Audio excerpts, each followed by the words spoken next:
बस शुक्रिया, शुक्रिया, शुक्रिया, शुक्रिया यीशु तेरा, शुक्रिया, ओ शुक्रिया, शुक्रिया यीशु तेरा। Lord, we really, really love you this morning. परमेश्वर हम आपसे बहुत प्रेम करते हैं इस सुबह। If we don't have anything else in this world, but if we have Jesus, we are successful. अगर आपके पास कुछ भी नहीं इस दुनिया में, पर आपके पास यीशु है, तो आप सक्सेसफुल हैं।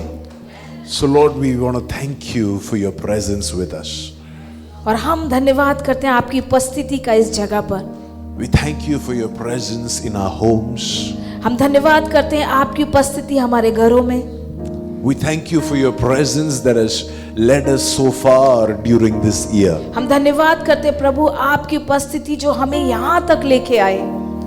We thank you, Lord, it is because of your grace that we are here. हम धन्यवाद करते हैं यीशु क्योंकि आपकी अनुग्रह से हम यहाँ पर हैं। We thank you that you will never fail us. हम धन्यवाद करते प्रभु कि आप कभी हमें हारने नहीं देंगे। You will never let us down. कभी आप हमें नीचे गिरने नहीं देंगे। You will never disappoint us, Lord. आप कभी हमें निराश नहीं करेंगे। In every seasons of life, you will keep holding us up. हर मौसम में आप हमें पकड़ के रखेंगे। And so we acknowledge your goodness in our lives. प्रभु हम आपकी अच्छाई को अपने जीवन में देखते हैं। We acknowledge how great you are. हम देखते हैं कि आप कितने महान हैं। We acknowledge how awesome you are. हम देखते हैं कि आप कितने महत्वपूर्ण हैं। Today, help us to keep our eyes on you. आज हम अपनी आंखों को आप पर रखते हैं। Today, help us to keep our heart on you. आज मदद करें कि हम अपने हृदय को आप पर रख पाएं। And give us grace to even give all of our resources, our time, our energy, our money, everything towards you. अब प्रभु अपने अनुग्रह को हमें भर दे कि हम अपने हर ऊर्जा को, अपनी समय को, हर एक चीज को आपको दें। Because without you we are nothing. क्योंकि आपके बिना हम कुछ नहीं। And in Jesus' name we pray. और यीशु के नाम से हम प्रार्थना करते हैं। And everybody said an amen. और हम सब कहते हैं आमेन। Amen. Please Amen. be seated. आप बैठ सकते हैं। Is it okay if I also sit? क्या ये सही है कि मैं भी बैठ जाऊं? Is it okay if I sit and talk to you today? क्या ये सही है कि मैं भी बैठ जाऊं और बात करूं? Okay, you also have a place to sit. Amazing. How are you all doing today? आज आप कैसे हैं सब? Are you glad to be in church? क्या आप खुश हैं कलीसिया में रह के? You know, sometimes when we have been in church a lot of times, it's a little hard to stay on fire all the time. क्योंकि कई बार जब हम कलीसिया में हमेशा रहते हैं तो बड़ा मुश्किल हो जाता है अपनी आग को जलाए रखना। We come on the special days of the year, right? The Good Friday, the Easter, the Christmas. और हम कुछ समय में आते हैं जब गुड फ्राइडे होता है, क्रिसमस होता है, तब हम इकट्ठे होते हैं। And those days our fire is high. और उस समय जो आग होती है बहुत ऊपर तक जाती है। On 31st December our fire is strong. और 31 दिसंबर को फायर हमारी आग बहुत ऊपर होती है। But when the cold comes in, लेकिन जब ठंड आता है, but when our life gets harder, और जब हमारा जीवन बड़ा कठिन होता है, it becomes it is very normal, very natural for our fire to grow cold. और बहुत आराम से हमारी जो आग है वो ठंडी पड़ जाती है। And my prayer today is that all of us we will keep fanning into flames the little fire that is already there inside. मेरा आज प्रार्थना है कि जो आग वहां पर है ऑलरेडी है, आप उस पे हवा करते रहें। Because if you don't keep fanning it into flames, अगर आप हवा नहीं करेंगे अपनी आग पर, then automatically you will become cold. वो अपने आप बुझ जाएगी। Automatically your mouth will keep quiet. आपका मुंह बंद हो जाएगा। Automatically your heart will stop beating for the Lord. और आपका हृदय यीशु के लिए धड़कना बंद करेगा। Because you should understand this. Once in a week you are in church, आपको समझना है कि अगर आप एक सप्ताह में एक बार कलीसिया में हैं and 6 days you are out there in the world, और 6 दिन आप दुनिया में हैं, who is influencing you more? आपको क्या सबसे ज्यादा प्रभाव कर रहा है?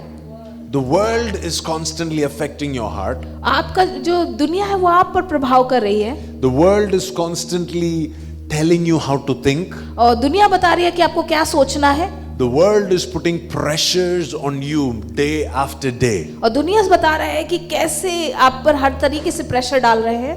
And it is very natural, very normal when we begin to act and behave like the world. और ये बहुत ही नेचुरल हो जाता है कि हम कैसे दुनिया की तरह व्यवहार करने लगते हैं। And my prayer is that every day that we have this opportunity to come into the presence of God, we will not take this opportunity lightly. और मेरी प्रार्थना ये है कि हम हर दिन प्रतिदिन परमेश्वर की उपस्थिति पे आए और हम इसको हल्के में ना लें। That when we come, we take all the strength and all the revelations and all the instructions so that we can stay on fire from Monday to Saturday. और जब हम आए तो हम पूरे सामर्थ्य के साथ, पूरे इंस्ट्रक्शंस के साथ आए ताकि हम सोमवार से रविवार तक हम आग में जलते रहें। Amen. Amen. Can I teach you something that the Lord has given me for you today? क्या मैं कुछ सिखाऊं आपको जो परमेश्वर ने मुझे दिया? We're going to the book of Hebrews क्या हम इब्रानियों की किताब में जाएं? and chapter 10. इब्रानियों की किताब अध्याय 10, and we will read from verse 19 onwards. और हम 19वें पद से पढ़ेंगे।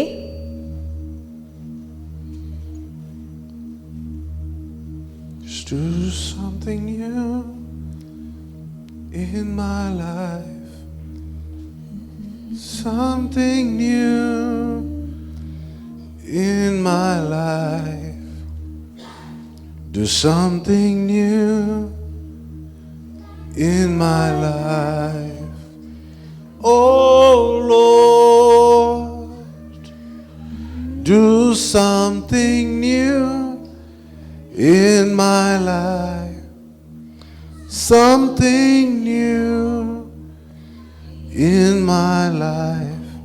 Do we have the verses? Do we have the verses for us to read? Okay. The book of Hebrews chapter 10 verse 19. इब्रानियों की किताब 10 पद 19 से। It says, and so, dear brothers and sisters, we can boldly enter heaven's most holy place because of the blood of Jesus. Go on. वचन कहता है कि मेरे प्रिय भाइयों और बहनों, हम परमेश्वर के उस पवित्र जगह पे यीशु मसीह के लहू के द्वारा जा सकते हैं।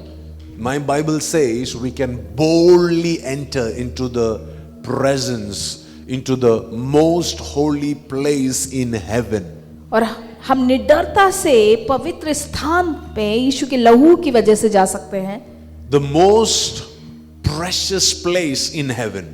और बहुत ही महत्वपूर्ण जगह जो स्वर्ग में है। It says that just like in the Old Testament there was a temple.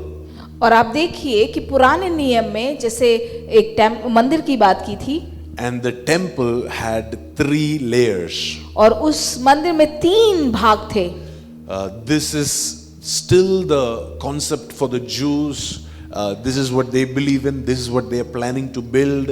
Whenever they get access to their holy site in Jerusalem, they are planning to rebuild the same temple over there. अब देखिए, ये यहूदियों की विश्वास की बात थी कि जब भी यहूदी परमेश्वर का मंदिर बनाते थे तो वो 3 भाग में उसको बांटते हुए इस तरीके से बनाते थे।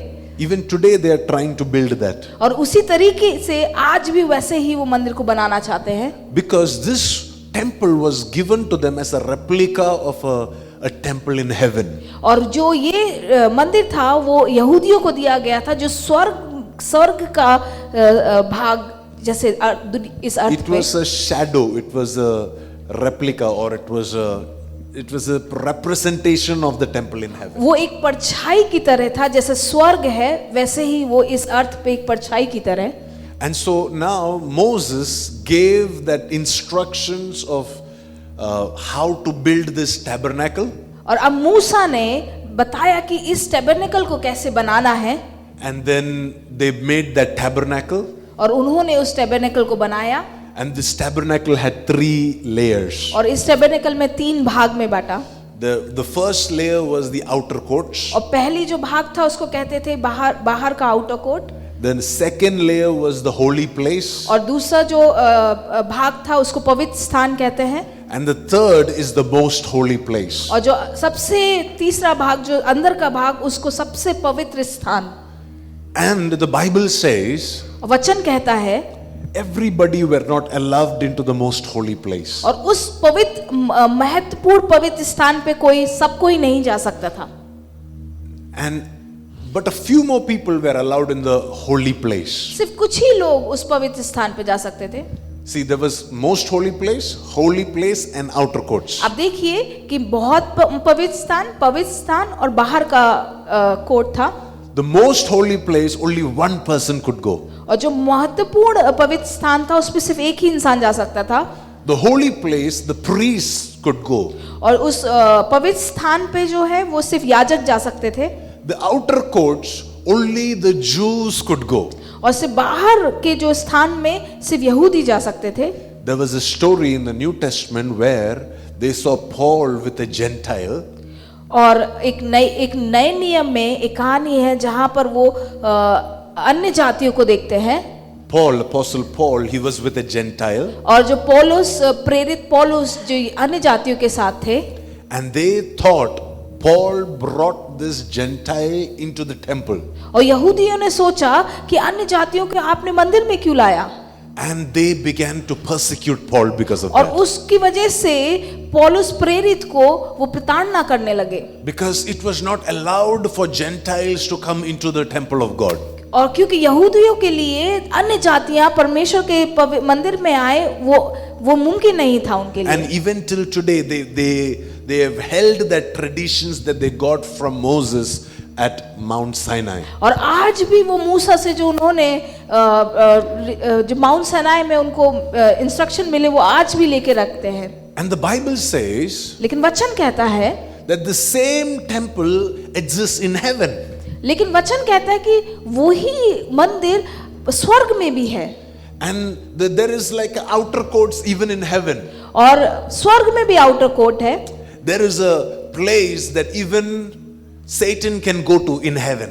और यहाँ पर एक प्लेस है जहाँ पर सैतान भी जा सकता है उस आउटर कोर्ट में। The Bible says in Job chapter 1 that Satan went to present himself before the courts of heaven. और अगर आप जोब की किताब में देखें तो शैतान भी उस आउटर कोर्ट में गया अपने आप को परमेश्वर के सामने रखें। Because that is where everybody comes to give accounts. क्योंकि वहीं पर सब लोग जाके अपना लेखा जोखा देते हैं। See, everybody that God would call to account, they are supposed to stand in the outer courts. आप देखिए जिनको भी अपना लेखा जोखा देना है वो उस आउटर कोर्ट पे खड़े होंगे। And most of us will have to someday stand in that court. और आपको मैं बता दूं कि कई लोग हम सामने खड़े होंगे अपना लेखा जोखा देने के लिए। But the thing is, if you're satisfied by standing in the outer courts of God, आप देखिए कि लेकिन अगर आप सिर्फ बाहर के कोर्ट पे रहने के लिए सेटिस्फाइड है, then you will never enter in. तो आप कभी अंदर नहीं जा पाएंगे। You will never desire for more. और आप उसके आगे इच्छा नहीं रख पाएंगे। You will never want to explore anything else. और आप कुछ भी ज्यादा खोज नहीं पाएंगे। But the Bible says, लेकिन वचन कहता है what God has made way for us is not to stay in the outer courts. लेकिन परमेश्वर ने जो हमारे लिए रास्ता खोला है वो हमें से बाहर के कोर्ट में नहीं रहना देना चाहते। How many of you know this song? Better is one day in your courts. Yeah? कितने को एक संगीत पता है, एक दिन आपके कोर्ट में? It is not enough that we stay one day in his courts. और ये सिर्फ काफी नहीं है कि हम एक दिन उसके कोर्ट में रुके। it is necessary that we desire to go deeper. और ये बहुत जरूरी है कि हम इच्छा रखें कि हम और गहराई में जाए। See, when somebody comes into your house, जब कोई आपके घर आता है, where do you give them to sit? आप उसे कहाँ बिठाते हैं? In the living room. आप उसको बाहर के कमरे में बिठाते हैं? You will not take them to the dining room immediately. आप उनको खाने के जगह पे स्थान पे नहीं ले जाएंगे एकदम से। But once they become close to you, जब आप उनके करीब हो जाते हैं, you allow them to sit on the dining table. You take them to the dining room. तो फिर आप उनको एक डाइनिंग टेबल पे लेके जाते हैं। But you don't allow anybody into your bedroom. लेकिन आप किसी को अपने बेडरूम में अलाउ नहीं करते। There is only specific people who are related to you, who have a covenant relationship with you, who you would allow into your bedroom. और आपके बेडरूम में कौन जाता है? सिर्फ वही जिसके साथ आपका वाचा बांधा गया, आपके covenant relation है। Amen. Amen. And the Bible says, और वचन कहता है, dear brothers and sisters, मेरे भाई और बहनों, don't be satisfied with outer courts. आप सिर्फ आउटर कोर्ट्स में ही अपने आप को सेटिस्फाई ना करें। Don't be happy with the dining table, dining table में खुश ना हो जाए, because there is more. क्योंकि और भी है। God wants you to enter into the most holy place. क्योंकि परमेश्वर आपको सबसे पवित्र स्थान पर लेके आना चाहता है। Just because you're a Christian doesn't mean you're in the most holy place. आपको मैं बता दूं कि सिर्फ आप अगर क्रिश्चियन है, ईसाई है, इस वजह से आप पवित्र स्थान में नहीं जाएंगे। Because it says we can enter. क्योंकि वचन कहता है हम सब जा सकते हैं। We are invited to enter. हमें न्योता दिया गया है अंदर जाने के लिए। So it's up to us. लेकिन ये हमारे ऊपर है। It is our desire that is going to cause us to go in or stay outside. ये हमारी इच्छा है कि हम अंदर जाएं या बाहर बैठे। If we desire only a superficial relationship with God, लेकिन अगर हम सिर्फ ये इच्छा रखेंगे कि हाँ ऊपरी परमेश्वर के साथ रिश्ता काफी है, then we will stay in the outer courts. तो हम सिर्फ बाहर के ही कमरे में रह जाएंगे। But if we desire a very deep personal relationship, then we'll go to the dining table. लेकिन अगर हमें परमेश्वर के साथ करीबी रिश्ता रखना है तो हम डाइनिंग टेबल तक जाएंगे। But if we want a very intimate relationship with God, और अगर हमें परमेश्वर के साथ और करीबी रिश्ते में जाना है, where you and God there is no separation, और आप और प्रभु और उसके बीच कोई there is no difference. यहाँ पे कोई भी अलग आप नहीं है, आप एक हैं। So when somebody talks to you, it's like they have talked to God. और अगर कोई आपसे बात करता है तो कोई कहेगा कि आप वो परमेश्वर से बात कर रहा है। That will happen when you've entered into the most holy और place. ये होगा जब आप सबसे पवित्र स्थान पे जाएंगे। So the natural question is, how do we go into the most holy place? और आप सवाल ये उठता है कि आप सबसे पवित्र स्थान पे जाएं कैसे? Do 40 days of fasting? आप 40 दिन का उपवास रखें? We attend church every Sunday. हम कलेश हर रविवार आए? How do we enter into this most holy place? कैसे हम परमेश्वर के उस पवित्र स्थान में जाएं? The Bible says वचन कहता है, we can boldly, everybody say boldly. सब कहें निडरता से, Says we can boldly enter into heaven's most holy place because of the blood of Jesus. Amen. Ha. और वचन कहता है कि हम निडरता से परमेश्वर के उस पवित्र स्थान पर जा सकते हैं यीशु मसीह के लहू से। That is available for all of us. और ये हमारे लिए अवेलेबल है। Everybody has access to the blood of Jesus. और सबके पास प्रभु के लहू, यीशु मसीह के लहू की वजह से हम सब जा सकते हैं। See, the people who worshipped God in the Old Testament, they didn't have access to the blood of Jesus. अब देखिए, जो पुराने नियम में लोग थे जिसके पास लहू नहीं था यीशु मसीह का, वो पवित्र स्थान पर, सबसे पवित्र स्थान पे नहीं जा सकते थे। They had the blood of bulls and goats. उनके पास जो लहू था वो भेड़ बकरियों का था। They would kill animals to temporarily get help from God. वो जानवरों को मारते थे उसके लहू से, ताकि वो परमेश्वर का मदद उन्हें कुछ समय के लिए मिल पाए। But if you read the same chapter, a few verses above, it says, the blood of animals cannot cleanse you from your sin. लेकिन अगर आप इब्रानियों की उसी किताब उस अध्ययन को पढ़ेंगे तो उसमें लिखा है कि जानवरों का लहू आप बचा नहीं सकता, Whatever you do on your own cannot cleanse you from your sin. और आप कुछ भी करें वो आपके पापों से आपको साफ नहीं कर सकता। No matter how much you attend church, it will not cleanse you from your sin. आप मतलब नहीं बनता आप कितना कलेशिया अटेंड कर लें, लेकिन वो आपके पापों को साफ नहीं कर सकता। The only thing that can make you qualified to enter into the most holy place सिर्फ is एक the चीज- blood of Jesus. सिर्फ एक चीज जो आपको लायक बनाता है सबसे पवित्र स्थान में जाने से, वो लहू है यीशु मसीह का। So my question to you is, how aware are you about the blood of Jesus? मेरा सवाल ये है कि आप कितना जानते हैं यीशु मसीह के लहू के बारे में, How much do you depend on the blood of Jesus? कितना आप आधारित हैं यीशु मसीह के लहू के बारे में। You know, it's like this.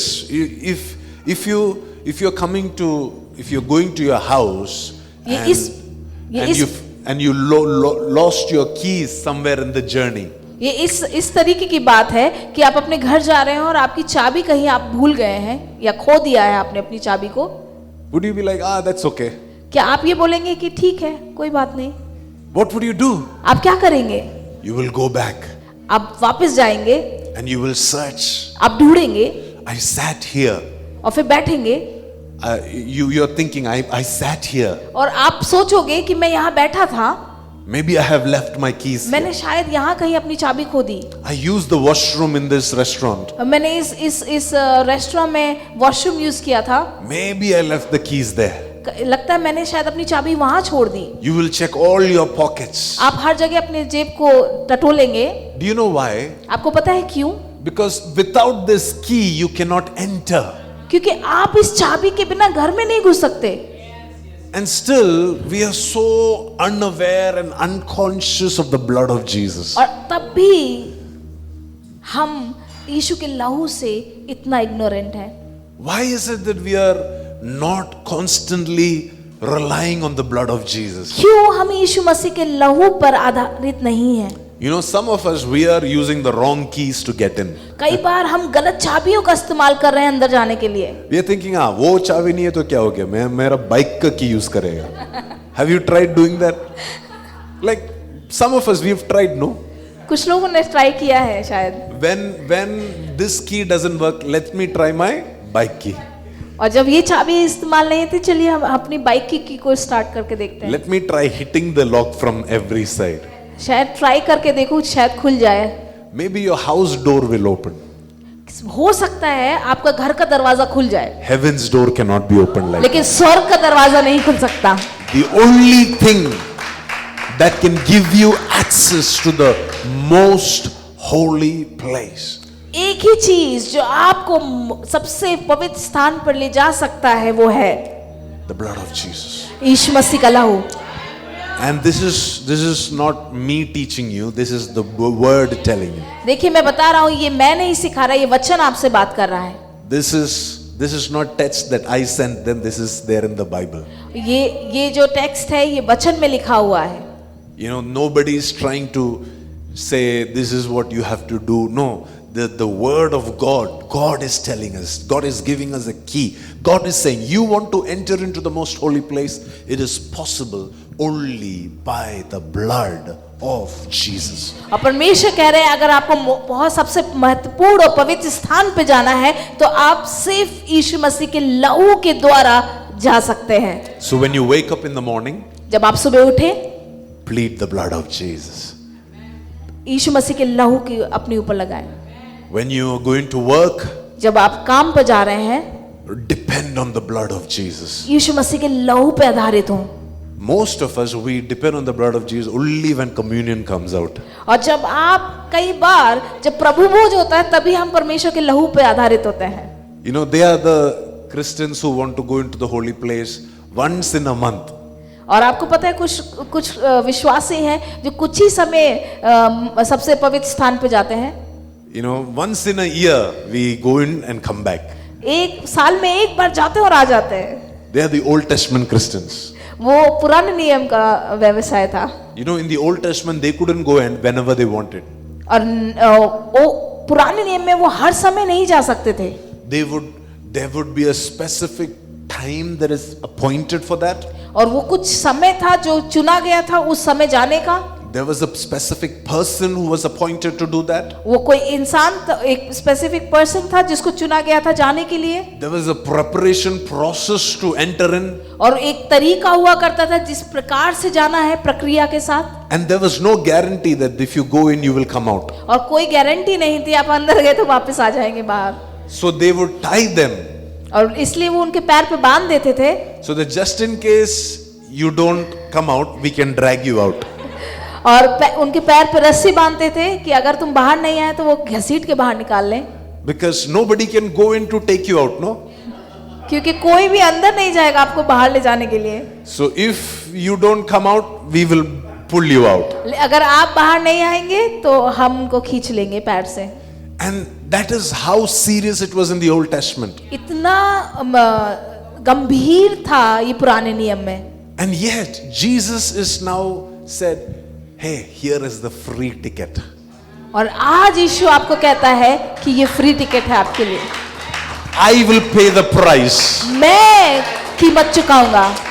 I will do the down payment. मैं डाउन पेमेंट कर दूंगा। Now you can enjoy access into the most holy place in heaven. और अब आप महत्वपूर्ण जगह महत्वपूर्ण पवित्र स्थान में जाके आप उसके मजे ले सकते हैं। Yesterday, dear sister was asking me, how can we enter into these realms? कल एक बहन ने पूछा कि कैसे हम इजराइल जाएं?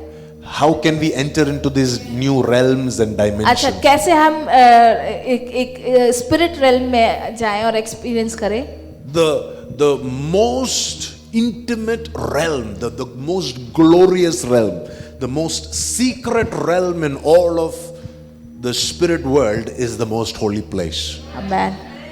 और सबसे जो महत्वपूर्ण जो रेल्म है और जब सबसे जरूरी है वो पवित्र स्थान है, सबसे पवित्र स्थान।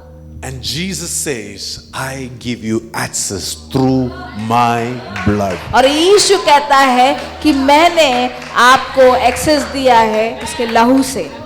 See, it's like a MasterCard. आप देखिए कि एक मास्टर कार्ड की तरह है। Do you know if a master key, it can open all doors. आपको पता है एक चाबी होती है मास्टर की जो हर एक दरवाजे को खोल दे।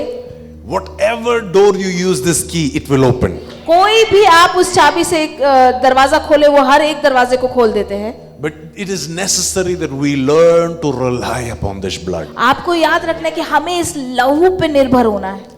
So if you are relying on this blood from Monday to Saturday, और अगर आप इस लहू पर निर्भर होंगे सोमवार से रविवार, then you will have a practice of living in the most holy place from Monday to Saturday also. तो आप अपने प्रक्रिया में हैं पवित्र सबसे पवित्र स्थान में होने का सोमवार से रविवार तक। So when somebody comes into your house, जब कोई तुम्हारे घर आएगा, they shouldn't be entering into your house. वो आपके घर नहीं आएंगे, They should be entering into the most holy place. वो सबसे पवित्र स्थान पर आएंगे। Because you are practically living in the most holy place. आप प्रैक्टिकली एक पवित्र स्थान पर रह रहे हैं। You're hosting heaven's most holy place in your house. आप परमेश्वर के स्वर्ग को होस्ट कर रहे हैं अपने घर में, सबसे पवित्र स्थान को बना रहे हैं अपने घर। When you wake up in the morning, you're pleading the blood of Jesus upon your children. जब आप सुबह उठते हैं तो परमेश्वर के लहू को अपने बच्चों पर लगाते हैं। When you're going to work, you're declaring the blood of Jesus upon every conversation, every transaction that you would do at work. और जब आप काम पर जाते हैं तो आप परमेश्वर के लहू, यीशु मसीह के लहू को हर एक चीज पे लगा रहे हैं। And so what happens with that is every hidden unrighteousness that disqualifies God's favor over your life is taken care of. तो आप क्या कर रहे हैं? हर एक अधर्म और हर एक चीज जो परमेश्वर के या आपके फेवर में नहीं, आप प्रभु के लहू से साफ कर रहे हैं। Please understand that the most holy place in heaven has no sickness. आप समझिए कि जो सबसे पवित्र स्थान है स्वर्ग का, उसके अंदर कोई बीमारी नहीं। The most holy place in heaven has no poverty. और पवित्र सबसे पवित्र स्थान जो स्वर्ग में है, वहां पर गरीबी नहीं है। The most holy place in heaven has no sin in it. और जो सबसे पवित्र स्थान है जो स्वर्ग में है, उसमें कोई पाप नहीं है। This is the most perfect life. और ये सबसे सिद्ध जीवन है। And so when you are accessing that place, the benefit of the place will become manifested in your life. और जब आप उस जगह पे जाते हैं, उस जगह की हर एक जो आशीष है वो आपके जीवन में दिखने लगती हैं। Automatically every sickness that is trying to attack you will lose its power over your life. और जैसे ही आप उस जगह पे जाते हैं, जो बीमारियां आपके जीवन में जड़ पकड़ना चाहती हैं, वो टूट के गिर जाती हैं। Every death that was trying to creep into your life will reverse and will go back. हर एक मृत्यु जो आपके जीवन में जड़ पकड़ना चाहती है, वो जड़ से उखड़ के वापस चली जाएगी। The Bible talks about वचन कहता है there were two things that were kept in the most holy place. ये दो चीजें हैं जो सबसे पवित्र स्थान पर रखी गई हैं। One was the manna that they collected in the wilderness. और एक जो मन्ना है जो उन्होंने विल्डरनेस में इकट्ठा किया। And second, that they had kept Aaron's rod which had budded. और जो एरन का छड़ी है जो उन्होंने रखी है, जिसमें पत्ते निकल आए हैं। See, the thing is, this manna in the wilderness, its expiry date was 1 day. और आपको पता है इस मन्ना का जो एक्सपायरी डेट था वो 1 दिन था। The maximum it could push was 2 days. और आप ज्यादा से ज्यादा सिर्फ 2 दिन रख सकते थे। And that was only on a weekend. और सिर्फ वीकेंड के दिनों पे। This manna, it had an intelligence. और उस मन्ना के पास अपनी एक समझ थी। It knows today is Monday. Monday my expiry date is 1 day. और मन्ना को समझ थी कि आज मंडे है तो वो एक्सपायरी डे है। Do you know this story? क्या आपको ये कहानी पता है? This is during their journey in the wilderness. और जब इज़राइल की जर्नी थी विल्डरनेस में, उस समय की बात है। When God gave them manna from heaven, जब परमेश्वर ने मन्ना दिया स्वर्ग से, God said you need to finish your manna on the same day you take it. परमेश्वर ने कहा कि तुम्हें ये मन्ना एक दिन में खत्म करना है, जिस दिन तुम इकट्ठा करते हो। Some people they are like, what if tomorrow we don't get manna? तो कुछ लोग सोचते थे क्या पता कल हमें मन्ना ना मिले, What if there is no prophetic word tomorrow? क्या पता कल कोई भी नबूवत ना हो, So we'll keep this manna for tomorrow तो also. हम ये मन्ना कल रख लेते हैं कल के लिए। So that manna next day it got spoiled. और वो जो मन्ना है वो अगले दिन खराब हो जाता है। The worms they start eating upon this और वो manna कीड़े लग जाते हैं, उस कीड़े खाने लगते हैं, because you know they are in the wilderness. क्योंकि वो एक रेगिस्तान में थे। There is no refrigerator वहां पर कोई भी फ्रिज नहीं था, and there is nothing to preserve this manna. कुछ सामान नहीं था जो कोई उनको संभाल के रख सके। But when it is Friday, लेकिन जब शुक्रवार होता था, this manna knew that today is a different day. और इस मन्ना को पता था कि आज दूसरा दिन है। And so Friday, whatever they keep on Friday, it will not get spoiled on Saturday. और जो भी वो शुक्रवार को रखते थे वो शनिवार तक खराब नहीं होता था। So that Saturday they could rest. और वो शनिवार को आराम कर सकते थे। So this what is the lifespan of this manna? और Maximum 48 hours. 48 दिन का 48 घंटे का ये उनका जीवन था मन्ना का। Amen.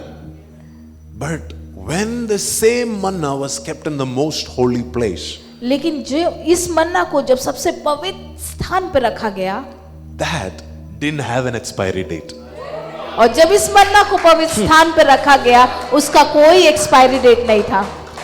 Everything that you think is limited, और आपको लगता है कि हर चीज लिमिटेड है, said that my bank account it is limited. आपको लगता है कि मेरा बैंक अकाउंट लिमिटेड है।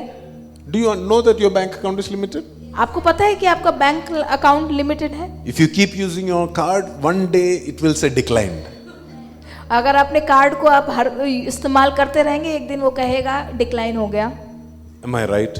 क्या मैं सही बोल रहा You're हूँ? talking like you're looking at me. No, I've never, that If you keep using your card, one day the limit will run out. अगर आप उस कार्ड को इस्तेमाल करते रहेंगे तो एक दिन लिमिट खत्म हो जाएगी.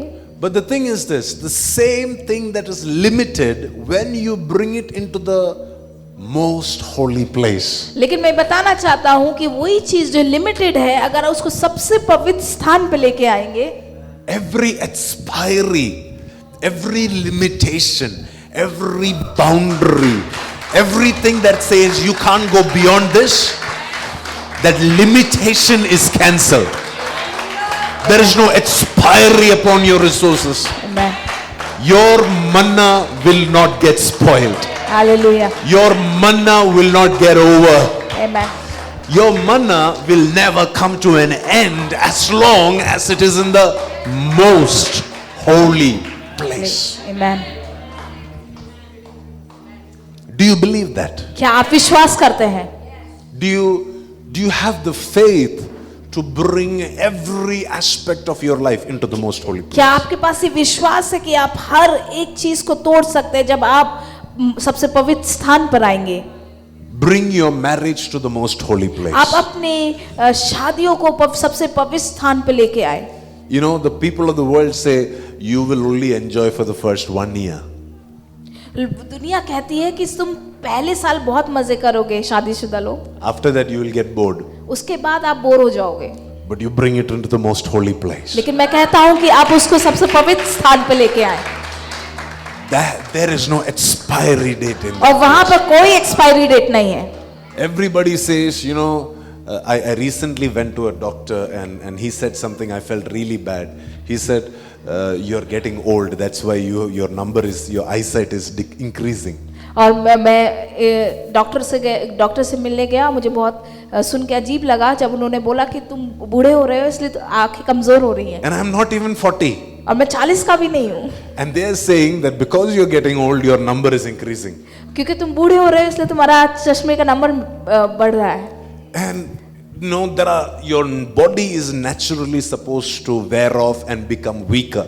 और आपके जो नेचुरली आपका बॉडी वीक है, देह कमजोर होता जाएगा. The more you grow older. जितने आप बूढ़े होगे उतना आपका देह कमजोर होता जाएगा. But if you bring it into the most holy place. लेकिन अगर आप सबसे पवित्र स्थान पर उसको लेके आएंगे, time has a way of losing its control over your life.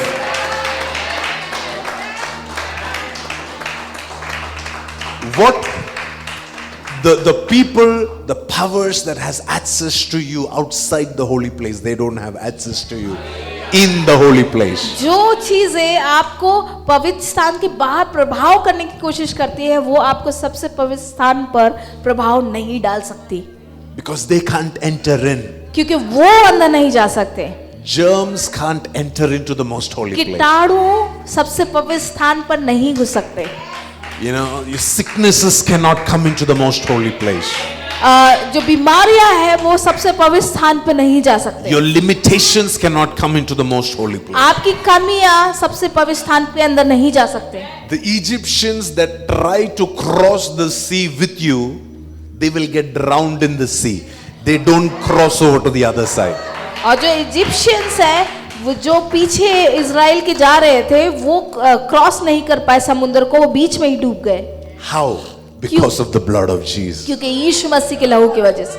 Because of the blood of Jesus. यीशु मसीह के लहू की वजह से. The Bible says we can enter boldly. वचन कहता है कि हम निडरता से अंदर जा सकते हैं. We can enter confidently. हम निडरता से अंदर जा सकते हैं. We can enter without a fear. और हम बिना डर के अंदर जा सकते हैं. We can enter without doubt. हम बिना संदेह के अंदर जा सकते हैं. We can enter without thinking twice. और हम दोबारा ना सोच के भी अंदर जा सकते हैं. How? Because the blood of Jesus, क्योंकि यीशु मसीह का लहू, it has already created a safe path. और for you यीशु and मसीह के लहू ने हमारे लिए जगह बना दी है. The Bible says, वचन कहता है, verse 20, पद 20, Hebrews chapter 10 and verse 20, इब्रानियों की किताब अध्याय 10 पद 20, by his death Jesus opened a new and a life-giving way through the curtain into the most holy place. और यीशु मसीह के मृत्यु की वजह से उसने हमें वो जगह दी, उस पर्दे को फाड़कर। Can somebody read it in Hindi as well?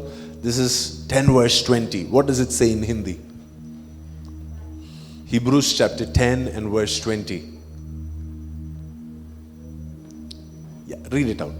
जो उसने पर्दे अर्थात अपने शरीर में से होकर हमारे लिए अभिषेक किया है, और इसलिए कि हमारा ऐसा महान याजक है जो Verse 20. Just only read verse 20. जो हमारे पर्दे अर्थात अपने शरीर में से होकर हमारे लिए अभिषेक किया है। What does it say? He has, with his body, by dying for us, with his own body. वो You know, what is the path that we walk on? हम किस मार्ग पर चलते हैं? We walk on Jesus. हम यीशु मसीह के ऊपर चलते हैं, It says, by laying down himself, क्योंकि वचन कहता है कि जब उसने अपने आप को गिराया, by his death, उसकी मृत्यु से, by his sacrifice, there was a way that was created. यीशु मसीह के बलिदान से वो मार्ग बनाया गया, That is the most safest way you can walk on.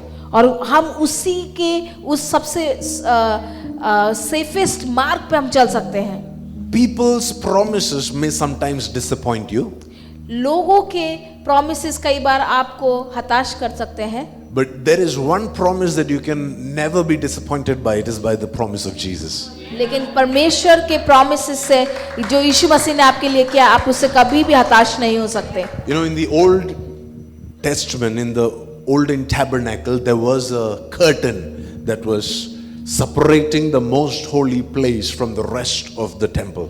पुराने नियम में एक पर्दा था जो पवित्र स्थान और सबसे पवित्र स्थान के बीच का एक को बांटता था, And so, because of this curtain, it was a very thick curtain. और ये बहुत ही मोटा पर्दा था, It is not a curtain that will move because of wind. और ये ऐसा पर्दा नहीं था कि हवा चले और वो हिलने लग जाए। This was a very strong curtain. ये बहुत ही मजबूत पर्दा था। It was not a curtain that would allow light to enter into the most holy place. वो ऐसा पर्दा था कि वो रोशनी तक नहीं जाने देता था। It's a very, strong curtain. बहुत ही मजबूत पर्दा था। And the Bible says, और वचन कहता है, when Jesus said it is finished, और जब यीशु ने कहा सब खत्म, when Jesus said, into your hands I commit my spirit, और जब यीशु ने कहा कि आपके हाथों में मैं अपनी आत्मा को सौंपता हूँ, when Jesus gave up his life on the cross, और जब यीशु ने अपने जीवन को क्रूस पे दिया, that curtain was torn from the top to the bottom. और वो पर्दा फट गया ऊपर से नीचे तक। If a human being would tear it, they will tear it from top down to bottom. देखिए, अगर कोई इंसान फाड़ेगा तो वो नीचे से ऊपर की तरफ फाड़ेगा, Right? But because it was torn by the divine work of Jesus, it was torn from top to bottom. क्योंकि वो परमेश्वर यीशु मसीह के कार्य के द्वारा फाड़ा गया, तो वो ऊपर से नीचे तक फाड़ा गया। And as it was done on earth, और जैसा इस पृथ्वी पे हुआ, it was also representing what happened in heaven. और वो ही दर्शाता है कि स्वर्ग में क्या हुआ। That because of the death of Jesus, now we have access. This is a new and a life-giving way. और यीशु मसीह की मृत्यु की वजह से हमें उस सबसे पवित्र स्थान पे जाने का मिला जो जीवन देता है। And the Bible says, और वचन कहता है, the first thing that we have is the blood of Jesus. पहली चीज जो हमारे पास है वो प्रभु का लहू, यीशु मसीह का लहू। The second thing that we have is the death of Jesus. और दूसरी चीज जो हमारे पास है वो है प्रभु यीशु मसीह की मृत्यु। And the third thing, और तीसरी चीज, it says, verse 21, since we have a great high priest who rules over God's house. और इसलिए कि हमारा ऐसा महान याजक है जो परमेश्वर के घर का अधिकारी है। Amen. So there are three keys that we are getting right now. आपको तीन चाबियां आज मिल रही है। The first is the blood of Jesus. पहला यीशु मसीह का लहू, The second is the death of Jesus. दूसरा यीशु मसीह की मृत्यु, And third is the revelation of this high priest. और तीसरा उसका रेवलेशन, प्रकाशन याजक होने का, महान याजक होने का। It says he is the high priest over the house of God. अब वो कहता है कि वो महान याजक है परमेश्वर के घर का। Do you know you're in the house of God today? आपको पता है कि आप परमेश्वर के घर पर हैं?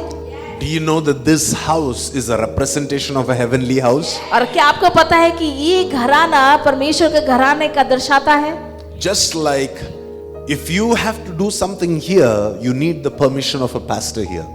जैसे कि आपको अगर इस घर पे कुछ करना है तो आपको पासवानों की अनुमति चाहिए। In the same way, if you need to do something in that house, you need the permission of the priest of that house. और अगर आपको कुछ करना उस घर में, आपको उस याजक की अनुमति चाहिए कुछ करने के लिए। It says, not only do we have the access to enter into the house because of the blood of Jesus, वचन कहता है कि सिर्फ आपको अनुमति नहीं है कि आप सिर्फ यीशु मसीह के लहू के द्वारा उस सबसे पवित्र स्थान पर अंदर जाएं। second, not only do you have access to walk around in the house because of the death of Jesus, और सिर्फ ये इतना ही नहीं कि आप यीशु मसीह की मृत्यु के द्वारा आप हर जगह जा सकते हैं। the third thing, because of your relationship with Jesus, you are able to now rule over the house. और सिर्फ इतना ही नहीं बल्कि यीशु मसीह के साथ रिश्ते रखने से आप उस घर पे अधिकार रख सकते हैं। Which means you exercise governance. और इसका मतलब है आप राज करना सीखते हैं। Because whatever Jesus has, you have. क्योंकि ये कहता है कि जो भी यीशु के पास है वो आपके पास है। Whatever Jesus does, you can do. जो यीशु ने किया आप कर सकते हैं। Jesus said, as the Father sent me, I send you. और यीशु कहता है कि जैसे मुझे मेरे पिता ने भेजा मैं तुम्हें भेजता हूँ। That's why he looked at the disciples and said, whoever you forgive, they will be forgiven. Whoever you don't forgive, they will not be forgiven. इसीलिए यीशु ने चेले को कहा कि जिसको तुम माफ करोगे वो माफ होगा, जिसको नहीं करोगे वो नहीं होगा। Why? क्यों? Because now he was giving them governance in the house of God. क्योंकि वो अधिकारिता दे रहा है परमेश्वर के घराने में। And he's saying, we have a great high priest who rules over the house of और God. वचन कहता है कि वो हमारा महान याजक है जो परमेश्वर के घर का अधिकारी है। Which means in partnership with Jesus, इसका कहने का मतलब है कि अगर हम यीशु के साथ पार्टनरशिप रखते हैं then we can also rule and reign. और हम भी अधिकारिता रखते हैं और हम राज्य करेंगे। Which means you have power and governance in the house of God. इसका मतलब है आपके पास सामर्थ और अधिकारिता होगी परमेश्वर के भवन में।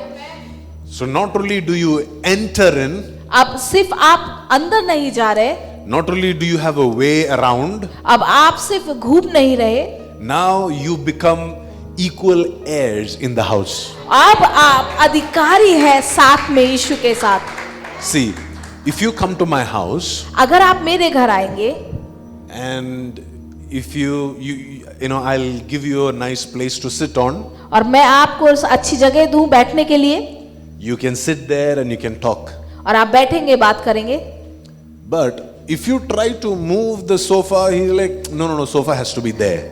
लेकिन अगर आप ये कहें कि नहीं सोफा यहाँ नहीं वहाँ अच्छा लगेगा, And you're like, moving the sofa, you're changing the TV direction, और I will be very upset. आप मेरे घर आके सोफा के जगह बदल रहे हैं, टीवी का डायरेक्शन बदल रहे हैं, मुझे बहुत खराब लगेगा। I like you. मैं बोलूंगा मैं पसंद करता हूँ तुम्हें, I love you, मैं आपको प्यार करता हूँ, but don't change the direction but of the sofa or the TV. But sofa और टीवी का डायरेक्शन मत बदलो। But every time I travel, my wife changes the order of the house. लेकिन जितनी बार मैं ट्रैवल करता हूँ उतनी बार मेरी पत्नी हर चीजों की जगह बदल देती है। One day I came back to know that my room has become kids' room and kids' room has become my room. और जब मैं एक दिन ट्रैवल करके वापस आया तो मुझे पता चला कि मेरा रूम बच्चों का रूम हो गया है, अब बच्चों का रूम मेरा रूम हो गया है। Another time I came back to see that there is no dining table in the house. और जब मैं दूसरी बार आया तो डाइनिंग टेबल नहीं था घर पे, Because she is redoing the house. क्योंकि वो दोबारा से घर को अच्छे से कर रहे थे। Do you know why? आपको पता है क्यों? Because she has governance in the house just like I do. क्योंकि उसके पास वो अधिकार है जिस तरीके से मेरे पास अधिकार है। There are some things that you can't do that she can do. और कुछ चीजें जो आप नहीं कर सकते बट मेरी वाइफ कर सकते हैं। Do you know why? Because I've given her that access. क्योंकि आपको पता है कि मैंने वो जगह उनको दी है She has a relationship with me that none of you have. और उनके पास वो रिलेशनशिप है जो किसी का नहीं है मेरे साथ। She can even use my card and I will not be upset. और वो मेरा कार्ड यूज कर सकती है और मुझे दुख नहीं होगा। But if you use my card, I will call the police. और अगर आप मेरा कार्ड यूज करेंगे मैं पुलिस को बुला लूंगा। Do you understand the difference? आप समझ पा रहे हैं दो difference? Jesus, he is the great high priest who has authority over the house of और God. यीशु को बहुत महान परमेश्वर है जिसके पास ग्रेट अथॉरिटी है And he is now giving you the same access. और वो आपको उसी तरीके से अंदर आने का एक्सेस देते हैं। And now you can become a representation of your Jesus in this house. और आप दर्शा सकते हैं यीशु को अपने घर में। That is why it is so important, my dear friends, that you don't walk around being upset with everybody. इसीलिए मैं चाहता हूँ ये बहुत जरूरी है कि आप इधर उधर ना घूमे सबसे दुखी होके। Because if you're upset with somebody, अगर आप किसी से दुखी हैं तो it is like Jesus is upset with them. ऐसा हो जाएगा कि जैसे यीशु उनसे दुखी है। Is it possible that Jesus is upset with somebody? आपको लगता है कि यीशु किसी से दुखी होगा? Is it possible that Jesus wouldn't love somebody? क्या ऐसा हो सकता है यीशु किसी से प्रेम ना रखे? Is it possible that Jesus is upset because they didn't call me and reply to my text messages? क्या ऐसे हो सकता है कि यीशु अगर आपने यीशु किसी से दुखी हो जाएगा क्योंकि उन्होंने मुझे कॉल नहीं किया या मेरे टेक्स्ट मैसेज का रिप्लाई नहीं किया? That is why you have to be careful how you manage, how you rule in the house of God. इसीलिए आपको बहुत ध्यान देना है जब आप परमेश्वर के भवन में राज्य करते हैं। Because see, if you're a nobody in the house of God, देखिए अगर आप कुछ भी नहीं है परमेश्वर के भवन में, then whatever you do has no power, तो आप कुछ भी करें कोई महत्व नहीं रखता, no problem. कोई प्रॉब्लम नहीं है। It's like children. ये बच्चों की तरह हो जाएगा। See, in the house, the children they mess a lot, right? देखिए जैसे घर में बच्चे बड़ा परेशान करते हैं, But the parents they come and they put the thing back into order. लेकिन माता पिता क्या करते हैं वो चीजों को फिर से जगह पे रख देते हैं। What they do don't have any value. क्योंकि जो वो करते हैं उसमें कोई वैल्यू नहीं है। Sometimes kids say things that are very hurtful. कुछ टाइम बच्चे ऐसी बातें करते हैं जो बड़ा दुख पहुंचाती है। They may say, I hate you, I don't like you, I don't want you. बच्चे बोलेंगे मैं आपसे नफरत करता हूँ, मुझे नहीं चाहिए आप मैं आपको पसंद नहीं करता। You don't kick them out of the house for that. तो जब ये ऐसा बोलते तो हम उनको घर से बाहर नहीं निकाल देते। Why? Because we know they are still children. क्योंकि हमें पता है कि वो अभी भी बच्चे हैं। But you don't expect that from a grown up. लेकिन यही चीज आप वयस्क से एक्सपेक्ट नहीं करते। You don't expect that from somebody that you're governing the house with. आप उससे एक्सपेक्ट नहीं करते जो अधिकारिता रखता है घर पे। Because the more you govern, the more is your responsibility. और जितना आप राज्य करते हैं उतनी आपका दायित्व बढ़ता जाता है। The more you govern, the greater, the stronger should be your character. और जितना आप राज्य करते हैं उतना ही आपका चरित्र पर भी प्रभाव पड़ता है। So if you think that in this church, if you think you are a leader in this church, अगर आप सोचते हैं कि आप इस कलीसिया के अगुवे हैं, if you think that you are somebody responsible in this church, आपको लगता है कि आप इस कलीसिया में कुछ आपकी रिस्पॉन्सिबिलिटीज है, then you have to grow in your character. तो आपको अपने चरित्र में बढ़ना है। You cannot walk around being sad. आप दुखी होके घूम नहीं सकते। You cannot walk around being upset. आप दूसरों से दुखी होके नहीं घूम सकते। Before you govern the house, you need to govern your heart. आपको परमेश्वर के भवन में राज करने से पहले आपको अपने हृदय पे राज्य करना है। You have to govern your emotions. आपको अपने इमोशंस पे राज्य करना है। You have to govern the way you speak. आपको राज्य करना है, आप किस तरीके से बात करते हैं। You have to govern the way that you deal with different kinds of people. आपको अधिकारिता रखना है कि आप किस तरीके से लोगों से मिलते हैं और व्यवहार रखते हैं। Because you have to ask this question, क्योंकि am I representing Jesus the way that I talk? क्योंकि आपको ये पूछना है कि क्या मैं यीशु को दर्शाता हूँ जब मैं बात करता हूँ। Because he is the great high priest over the house of God. क्योंकि वो महान याजक है परमेश्वर के घर में। This morning when I was deciding to come and share with you, I had to ask, do I see Jesus sitting and talking to people this morning? और जब मैं अपने आप को यहाँ पर आया और मैं बात किया तो क्या मैं पूछ रहा था कि जब मैं यहाँ बैठ के बात कर रहा हूँ क्या लोग मुझ में यीशु को देख रहे हैं इस सुबह। If I don't see a revelation of Jesus doing what I am doing, then what I am doing is wrong. अगर मैं वो प्रकाशन ना देख पाऊं जो यीशु कर रहे हैं मुझ में और मैं ना करूं तो वो गलत है। That is why it's a quest that we have to constantly be on, where we keep asking, is this your heart? Is this your life? Is this what you will do, Lord? और इसीलिए हमें पूछना है कि क्या ये प्रभु आपका हृदय है, ये क्या प्रभु आप चाहते हैं, ये क्या आपको करना है। If it is not something that you would do, then I don't want to do it. और हमें पूछना है कि प्रभु ये अगर आप नहीं चाहते करना तो मैं भी नहीं करूंगा। I don't want to do anything that Jesus is not doing. मैं कुछ भी चीज ऐसे नहीं करूंगा जो यीशु मेरे जीवन में नहीं करना चाहते। Amen. Amen. Can we read? Do we have some more time? क्या आपके पास कुछ और समय है? Is it okay if we read some more verses? क्या ये सही है कि मैं कुछ और पद पढ़े? What is the first thing Jesus gave? पहली चीज जो परमेश्वर ने दी, The blood of Jesus. यीशु मसीह का लहू। What's the second thing that we have? The death of Jesus. यीशु मसीह की मृत्यु। What is the third thing that we have? तीसरी चीज, The high priest, the governance of Jesus. Yeshu Amen. मसीह का राज्य, महान Amen. याजक। Let's read on verse 22. आइए पद 22 पढ़े। It says, let us go right into the presence of God with sincere hearts, fully trusting Him.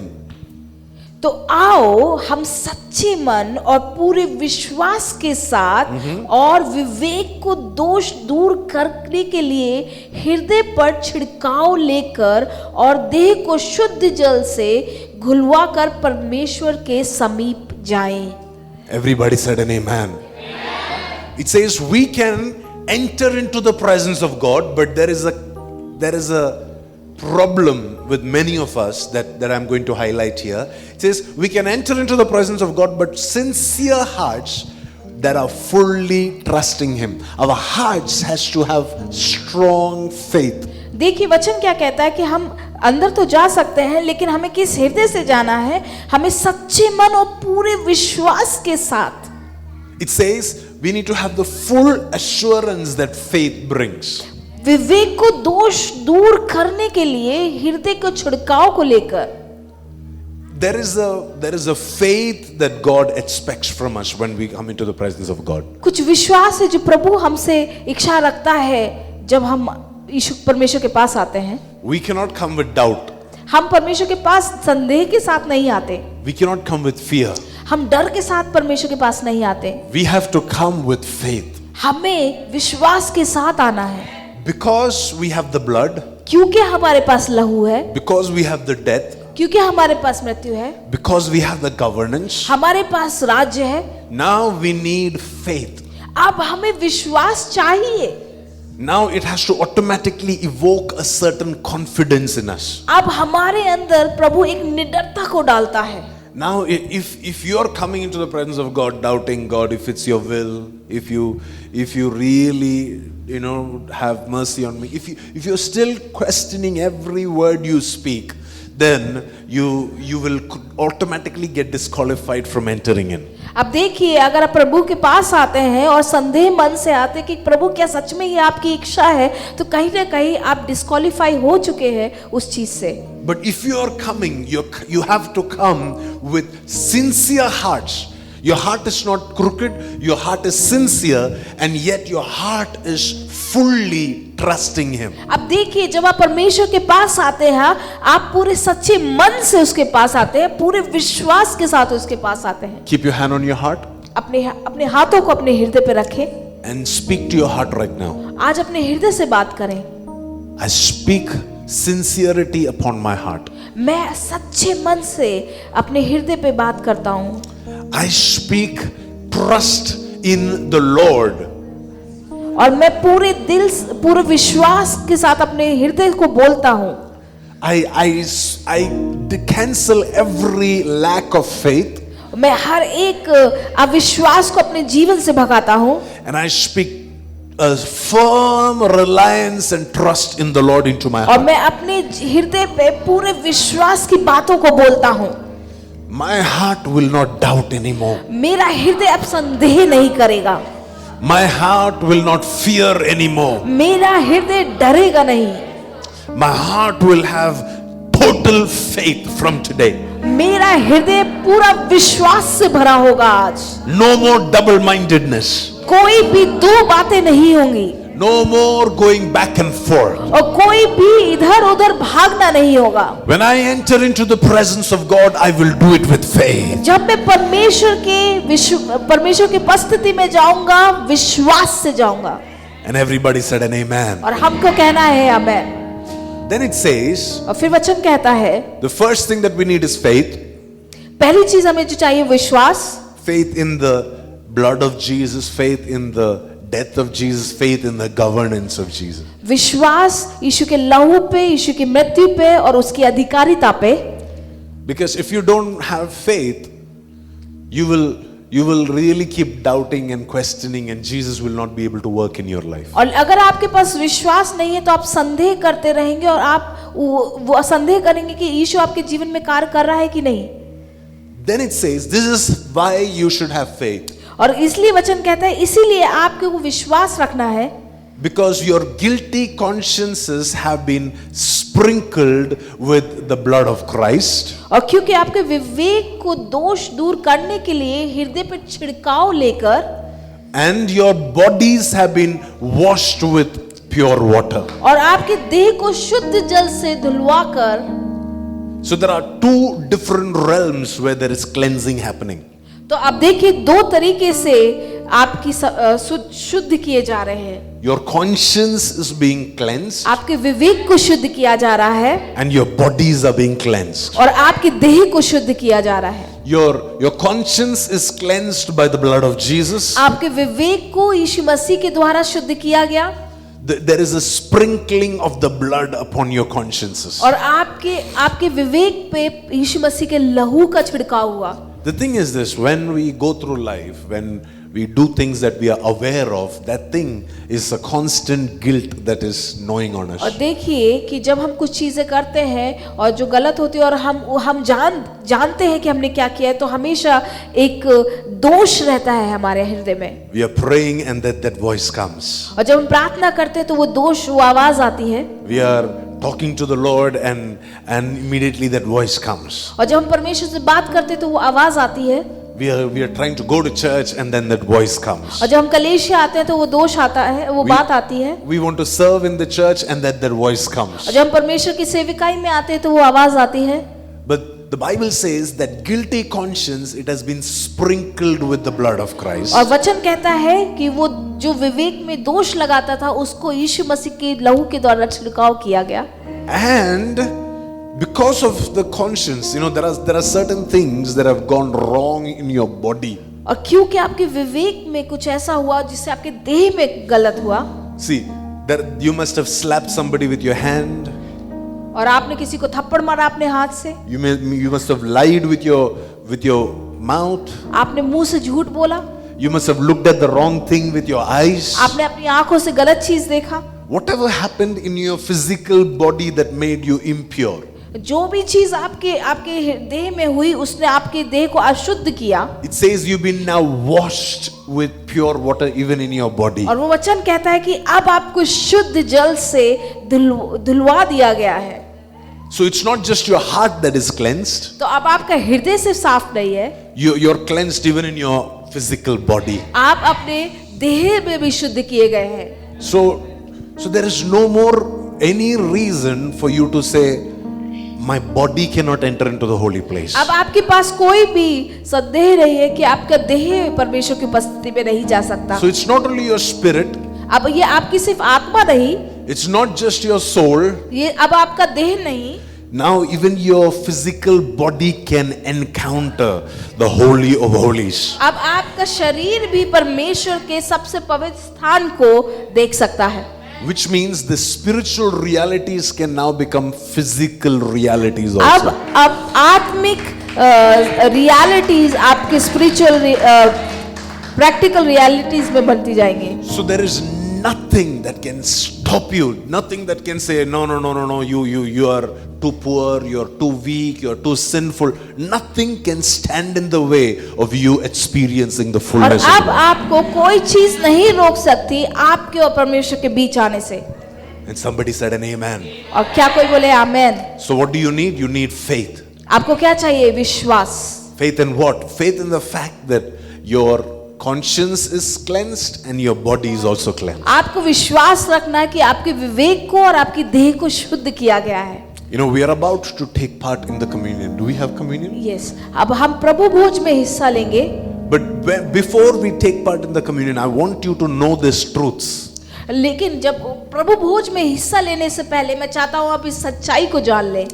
That when you are about to take part in the communion, you should know, wait a minute, my body is cleansed. You can keep it. I'll call you. When we need it, I'll call you. That my body is cleansed. और आपको याद रखना है कि मेरा देह को साफ किया गया है।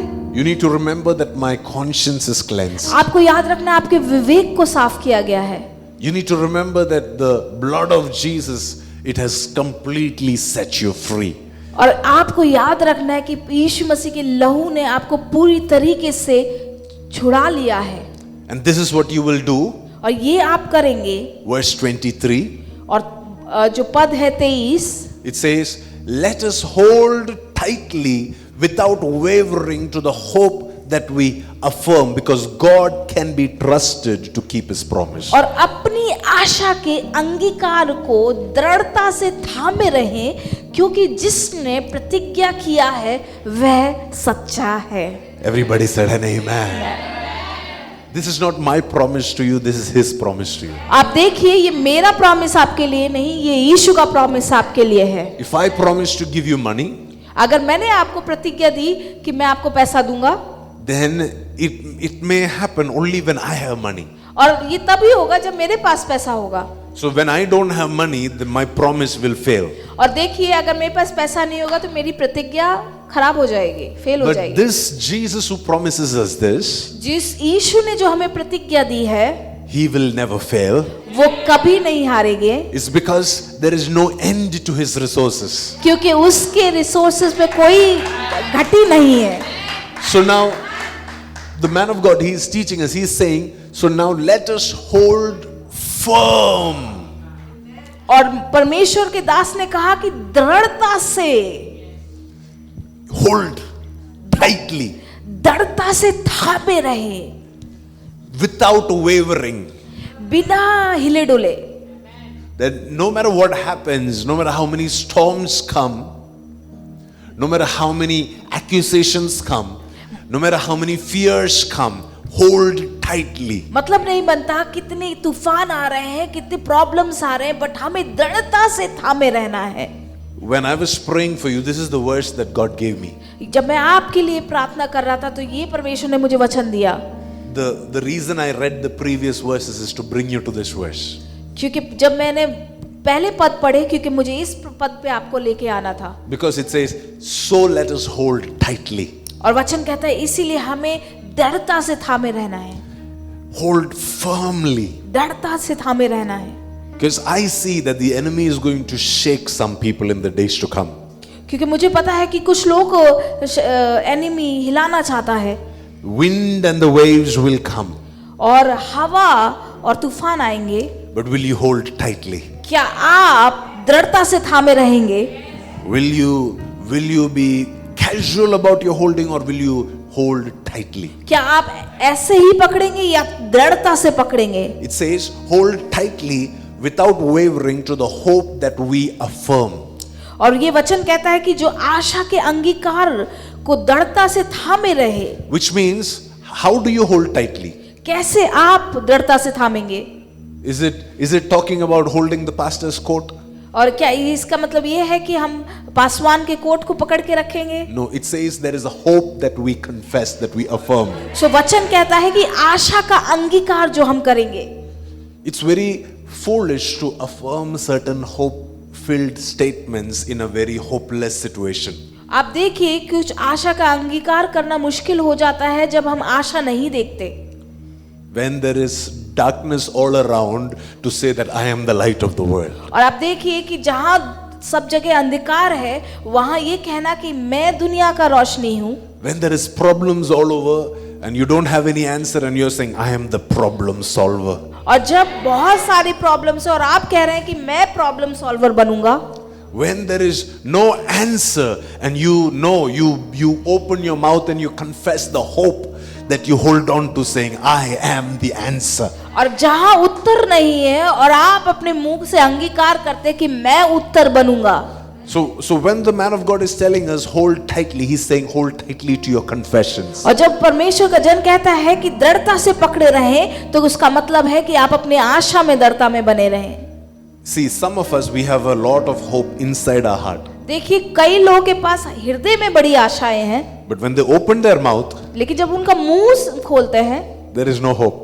वहां कोई आशा नहीं होती। There is a lot of hope in the spirit, आत्मा में बहुत आशा है, but there is no hope in your confession. लेकिन आपके अंगीकार में कोई आशा नहीं।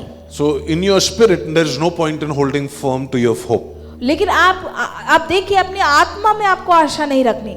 It is saying hold tightly to the hope that you speak. देखिए ये कहते हैं कि ऐसी आशा जो आप अंगीकार करते हैं। So when you wake up in the morning, you have to speak words of hope. आप देखिए जब सुबह उठते हैं तो आपको अंगीकार करना है आशा का।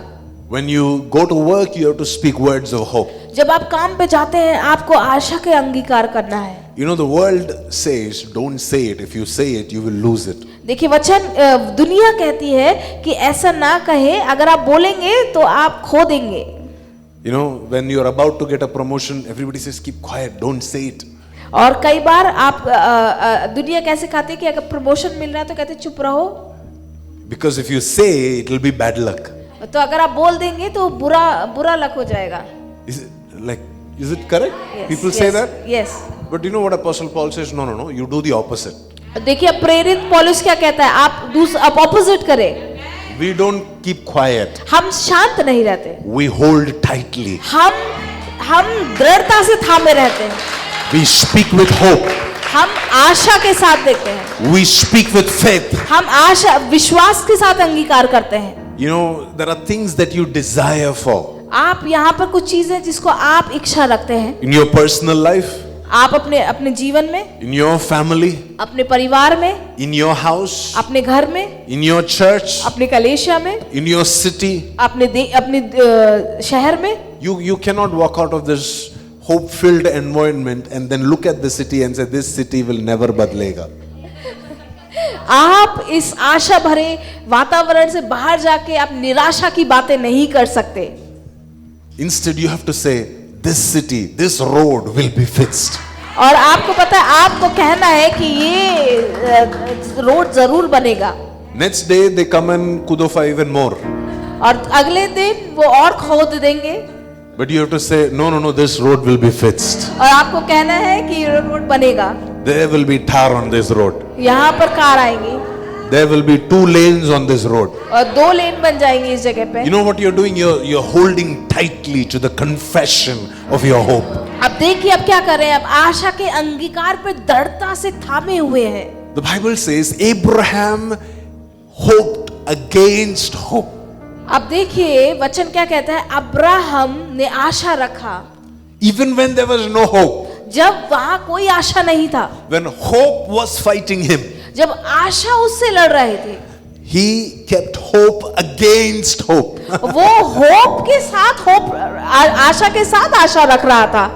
Do you understand what he is doing? आपको पता वो क्या कर रहे थे? There is a hopeless situation on the other side. निराशा की बात थी दूसरी जगह, and he's speaking hope over the hopeless situation. वो आशा की बातें कर रहे थे निराशा की जगह पे। So hold tightly to the confession of your hope. आपको थामे रखना है अपने विश्वास को आशा के अंगीकार के साथ। For this God who gave you this promise, he can be trusted.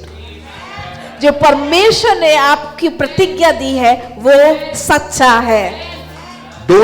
Don't confess people's promises. आप लोगों की प्रतिज्ञाओं को अंगीकार ना करें। If you're confessing saying that boy had promised to marry me, और अगर आपके पास किसी ने कहा कि प्रतिज्ञा दी कि मैं तुमसे शादी करूंगा, that's man's promise. वो उस आदमी का प्रतिज्ञा है। Don't hold tightly to that. उस पे थामे ना रखे। But what is the promise that God has given you? लेकिन क्या प्रतिज्ञा परमेश्वर ने आपको दी है? Are you reading the Bible enough to know God's promises for your life? क्या आप परमेश्वर के वचनों को ध्यान से पढ़ रहे हैं उसके वाचे को जानने के लिए? Are you listening to the teaching every Sunday to write down the promises of God over your क्या life? आप ध्यान से वो शिक्षाओं को सीख रहे हैं जो परमेश्वर ने आपके लिए दी है? One of my favorite practices when I'm listening to the teaching of my spiritual father is I will be very intentional to write down not the revelations but the promises that I get. और आपको पता है मैं एक practice करता हूँ जब मैं अपने आत्मिक पिता को सुनता हूँ तो मैं वो परमेश्वर के दिए गई प्रतिज्ञाओं को लिखता हूँ। There was once that he came to our church and he said 90 days there will be a total turnaround. और उन्होंने जब वो मेरे कलेशिया में आए तो उन्होंने कहा 90 दिनों में कुछ अदला बदली होगी। And so I wrote it down, I put a reminder and I said 90 days. Every day I kept declaring, this is the promise from the Lord. 90 days, exactly 90 days, my situation shall be turned around. तो जब उन्होंने कहा कि 90 दिनों में अदला बदली होगी तो मैं अपनी प्रार्थनाओं में ये कहने लगा कि परमेश्वर ये वचन आपके द्वारा आया है कि 90 दिनों में अदला बदली होगी, आप हमारी सिचुएशंस को चेंज करोगे और 90 दिन में अदला बदली होगी। And exactly 90 days, the 90th day was December 23rd. और दिसंबर 23rd को वो 90 वाला दिन था, आखिरी दिन था 90 दिन And का। exactly on the 90th day there was a total shift और that I was 90 expecting. दिन में वो 23 दिसंबर को हर एक चीज बदल गई। You know, if I would not have done the job of holding tightly, अगर मैंने वो काम ना किया होता अपने आत्मिक पिता के द्वारा जो परमेश्वर के वचन आए उसको थामे रखने का, because before it turned around it became very worse. और Before it turned around the situation became more bad. और उस अदला बदली होने से पहले वो चीजें और बिगड़ गई थी। So it was very easy for me to say there is no point in praying this. और जब तो मेरे लिए बहुत आसान हो गया था कि कोई प्रार्थना करने की जरूरत नहीं है, Because I don't see the situation being fixed. क्योंकि चीजें बिगड़ रही हैं, अच्छी नहीं हो रही। But then if you keep holding tightly to the promises, अगर आप उस प्रतिज्ञा पर ध्यान से थामे रखेंगे, you keep saying this is going to be sorted, this is going to be solved, this is going to be answered. जब आप बोलते रहेंगे निरंतर कि ये सॉल्व होगा, इस पे मुझे उत्तर मिलेगा, I will not be disappointed. मैं निराश नहीं होऊंगा। You say I will not be in this despair. मैं निराशा में नहीं रहूंगा। You keep speaking hope on hope on hope. आपको आशा और आशा और आशा का अंगीकार करना है। And when you do that, और जब आप ऐसा करेंगे, you will see the promises of God manifest for और you. आप परमेश्वर के प्रतिज्ञाओं को अपने जीवन में देखने पाएंगे। Verse 24, पद 24, it says, let us think of ways to motivate one another to acts of love and good works. और एक दूसरे को इकट्ठा और प्रेम और भले कामों में उकसाने के लिए एक दूसरे की चिंता किया करें।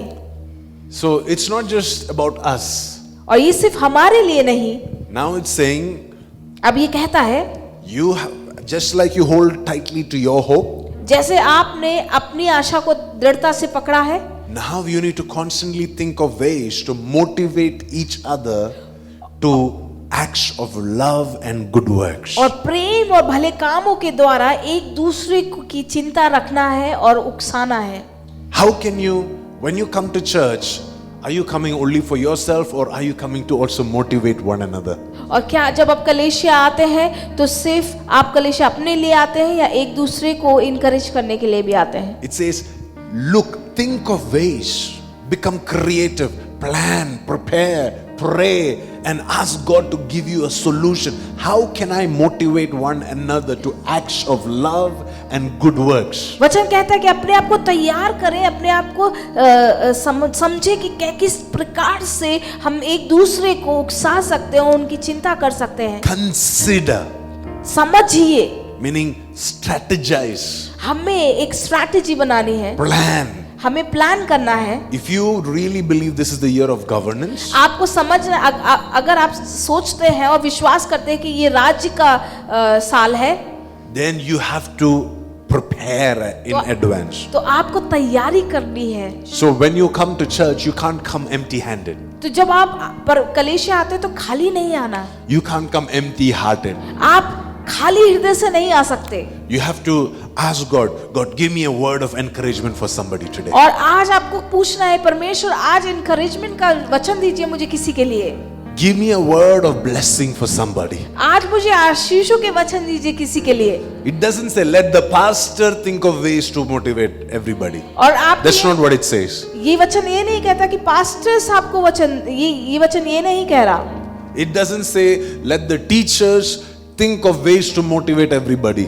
और ये नहीं कह रहा कि शिक्षक ऐसे एक दूसरे को उकसाने की बातें करें. It says let us all think of ways to motivate one another. वचन क्या कह रहा है कि आइए हम सब चिंता करें, सोचे कि हम एक दूसरे को कैसे इनकरेज कर सकते हैं. And it says not just to acts of love but even good deeds, good works. और ये कहता है इससे प्रेम नहीं बट भले कामों के द्वारा भी. So I speak good works upon your entire week. और मैं आप घोषणा करता हूँ भले कामों की आपके पूरे वीक में. That this entire week you will function with love. और ये पूरे वीक आप प्रेम से चलेंगे. And not only will you function with love, you will motivate other people to function with सिर्फ love. आप ही प्रेम से नहीं चलेंगे बट आप दूसरों को इनकरेज करेंगे कि वो प्रेम में चले. Not only will you do good works, you will help others to do good works. और जब आप अच्छे काम करेंगे तो आप दूसरों को भी कहेंगे अच्छे काम करें. Verse 25 it says, वचन 25 कहता है, and let us not neglect our meeting together as some people do, but encourage one another. और एक दूसरे के साथ इकट्ठा होना ने छोड़े जिसके कितनों की रीति है, पर एक दूसरे को समझाते रहें. Amen. Which means when somebody is late in coming to church, what do? You encourage them. और जब कोई अगर कलीसिया लेट आ जाता तो आपको क्या करना है? आपको उनको इनकरेज करना If है. somebody slept off on a Sunday morning, you call them and you encourage them. और अगर कोई सो गया है रविवार की सुबह तो आपको कॉल करके इनकरेज करना है. Because many they will neglect our meeting together, our gathering together. क्योंकि कुछ लोग हैं जो इकट्ठे होने को छोटा समझेंगे या निग्लेक्ट करेंगे. So what do? You encourage them.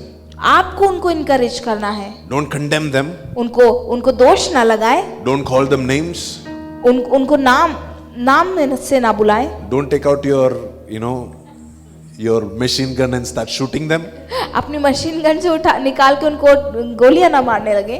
But what should you do? You should encourage them. आपको क्या करना है? आपको उनको उकसाना है. Yeah, I know that today you got late. Next Sunday, I'm sure, brother, you will come early. मुझे पता है कि इस रविवार आप लेट हो गए, बट मुझे पता है अगले रविवार आप टाइम पे आओगे. Because we don't want to neglect. क्योंकि हमें छोड़ना नहीं है. Because we don't want to ignore. क्योंकि हमें इग्नोर नहीं करना. Because we don't want to, take this lightly. हमें इसको हल्के में नहीं लेना. So there is a responsibility that you have for yourself. तो आपके पास एक दायित्व है जो आपको अपने लिए है. There is a responsibility that you have for one another. और आपके एक दायित्व ये भी है एक दूसरे के लिए. There is a responsibility that you have for the church. और आपका एक दायित्व है कलीसिया के लिए. What do you do for yourself? आप अपने लिए क्या करते हैं? You hold it tightly to your hope. आप अपने अपने होप आशा को दृढ़ता से पकड़े रखते हैं। What do you do for one another?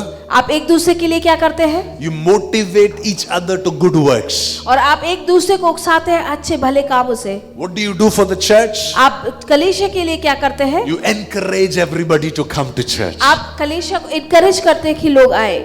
And what does it say? और वचन क्या कहता है? Especially now that the day of his return is drawing near. जो उस दिन को निकट आते देखो, Because we see that his coming is very near. क्योंकि हम देखते हैं कि उसका आना निकट है। How many of you know that his coming is very, very, very near? कितनों को पता है उसका आना बहुत बहुत बहुत निकट है? That it's right at the doorstep. वो आज दरवाजे के बाहर है। We are not thousands of years away. हम 1000 साल दूर नहीं है। We are just minutes away, seconds away from Jesus returning. हम मिनट अवे हैं, सेकंड अवे हैं यीशु मसीह के निकट आने से, वापस आने के लिए। Are you doing the right things to prepare for the coming of Jesus? क्या आप सही से तैयारी कर रहे हैं उसके वापस लौटने की? Do you have hope inside you? क्या आपके पास आशा है?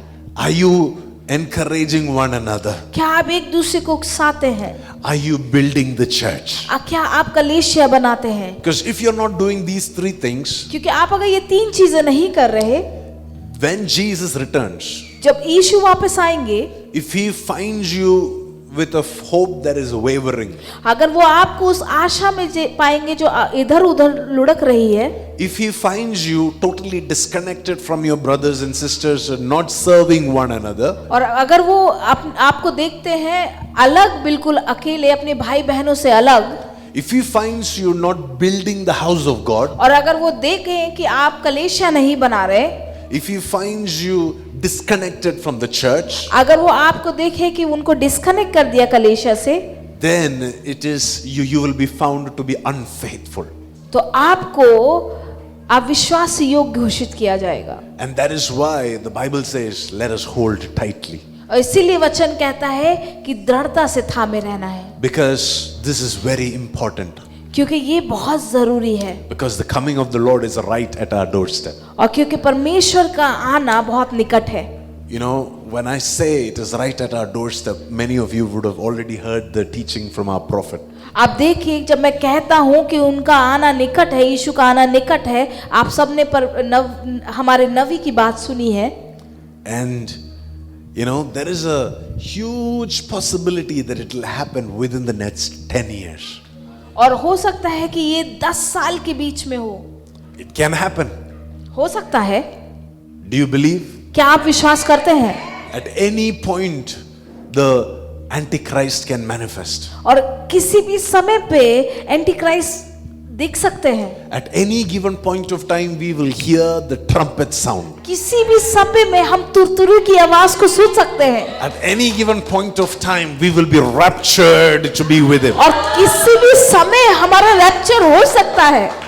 The question is this: सवाल ये उठता है, are you ready? क्या आप तैयार हैं? Are you preparing one another? क्या आप एक दूसरे को तैयार कर रहे हैं? And are you building this house? क्या आप इस कलीसिया को बना रहे हैं? So the next time that I come back to this church, जब मैं इस कलीसिया में वापस आऊं अगले बार, you have to come to me आपको मेरे पास आना है, and you have to show me आपको मुझे दिखाना है, this sister, ये बहन I brought her to church. मैंने इसे कलीसिया लेके आया, This sister, इस बहन I baptized her. इसका 32वां हुआ, This sister, इस बहन I taught her the word of God. मैंने इसको परमेश्वर के वचन बांटे, I am the one who brought her to church. मैं उसको लेके आए। You have to have a testimony. आपके पास अब गवाही होनी चाहिए। Please, it's not enough that you have your hope. ये काफी नहीं कि सिर्फ आपके पास वो आशा हो, It is necessary that you become a hope giver. और ये जरूरी है कि आप आशा देने वाले बने। That every day you become a sower of the seed into every ground that you see. आपको वो बीज बोने वाला बनना है कि जो हर एक जमीन पे बीज फेंक के बो रहा है, Because the time is very short. क्योंकि समय बहुत कम है। If you're thinking, let me just focus on my studies and my business right now, and 10 years from now, I will go to evangelize somebody. There is no 10 years from now. You have to do it today. और आपको मैं बता दूं कि आप सोचें कि 10 साल के बाद मैं कुछ करूंगा, तो मैं बता दूं कि 10 साल नहीं है अभी। We have to work hard right now. हमें अभी से बहुत काम करना है। We have to strengthen ourselves now. हमें अपने आप को सामर्थ्य बनाना है। Can I just quickly rewind everything that I shared before we pray? क्या मैं दोबारा से रिवाइंड करूं जो हमने सीखा? It says, verse 19, so dear brothers and sisters, और वचन कहता है, मेरे प्रिय भाइयों, we can boldly enter into heaven's most holy place. और हम निडरता से उसके पवित्र स्थान पर प्रवेश कर सकते हैं Because of the blood of Jesus. यीशु के लहू के द्वारा, Because of his death. उसकी मृत्यु के द्वारा There is a new and a life-giving way that is opened through the curtain. और वो नए और जीवित मार्ग हमारे लिए खोल दिए गए हैं Through the curtain into the most holy place. उस पर्दे के द्वारा जो हियाब हटा के उस पवित्र स्थान पे लेके गया। Verse 21 it says, we have a great high priest who rules over God's house. और वचन कहता है कि वो हमारा महान याजक जो परमेश्वर के घर का अधिकारी है। It says, now let us go boldly into the presence of God with sincere hearts that is full of faith. और वो वचन कहता है कि हम सच्चे मन से और विश्वास के साथ उसके निकट प्रवेश करें। Because our consciences and our bodies are cleansed by the blood of Jesus and by pure water. क्योंकि हमारा विवेक और हमारा देह प्रभु के जल के द्वारा शुद्ध किया गया है। And it says in verse 23, let us hold tightly to the hope that we confess, the hope that we affirm. और ये वचन कहता है कि आइए क्यों ना हम आशा के अंगीकार को दृढ़ता से थामे रहें। Verse 24 it says, let us motivate one another to acts of love and good deeds. और 24वां पद कहता है कि आइए एक दूसरे को भले कामों और प्रेम से उकसाएं। Verse 25 it says, let us not neglect the assembly, the gathering of the people in the house of God. और परमेश्वर के भवन में इकट्ठा होना ना छोड़े। Because we have to keep encouraging people to come to church. और क्योंकि हमें सबको हमें इनकरेज करते रहना है लोगों को कलीसिया लाने के लिए। And the reason being that the day of his coming is drawing near. क्योंकि परमेश्वर का दिन बहुत निकट है। The day of his coming is right at hand. यीशु के वापस आने का समय बहुत निकट है। Amen. Can we take out the communion? क्या अब हम प्रभु भोज को तैयार को देख सकते हैं? Can we prepare our hearts? क्या हम अपने हृदय को प्रिपेयर कर सकते हैं? Say, Lord Jesus, give me the grace to rely on the blood of Jesus. क्या हम कह सकते हैं कि यीशु मसीह आप हमें अनुग्रह दें कि हम आपके लहू पर निर्भर हो? Give me the grace to depend on your blood. हमें अनुग्रह दें कि हम आपके लहू पे निर्भर हो।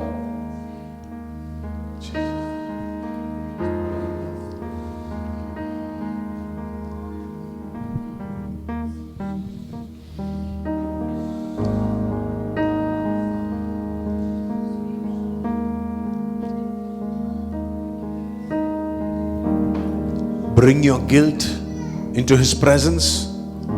अपने दोषों को उसकी उपस्थिति के सामने लेके आए। Bring your impurities into his presence. अपनी अशुद्धताओं को उसकी उपस्थिति में लेके आए। And say, Lord Jesus, today I believe that your blood has opened the door. आज कहिए कि यीशु मैं विश्वास करता हूँ आपके लहू ने मार्ग सारे दरवाजे खोल दिए हैं। We believe that your death for me on the cross, it has made a new way. आपकी मृत्यु क्रूस पर ने नए मार्ग खोल दिए हैं। We believe that your governance in the house of God has given me access and governance in the house of God. प्रभु मैं जानता हूं कि आपकी अधिकारिता ने मेरे लिए मार्ग खोल दिए हैं परमेश्वर के घर में अधिकारिता रखने के लिए। What you have in your hands is the physical elements of bread and wine, और जो आपके हाथ में है ये दाखरस और रोटी है, but the bread, it represents the body of Jesus. ये रोटी दर्शाती है यीशु के देह को, This wine, it represents the blood of Jesus. और ये दाखरस दर्शाता है यीशु के लहू को। As you take part of the bread and the wine, और जैसे भी आप इस ब्रेड और वाइन का प्रभु भोज लेते हैं, in your spirit you are doing communion with the body and the blood of Jesus. और आप अपनी आत्मा में आप प्रभु भोज करते हैं, You are communing with the body of Jesus and the blood of Jesus. आप यीशु के साथ एक हो जाते हैं, उसकी देह में, उसके लहू में। You are in fact entering into the most holy place. आप सबसे पवित्र स्थान पर आए हैं।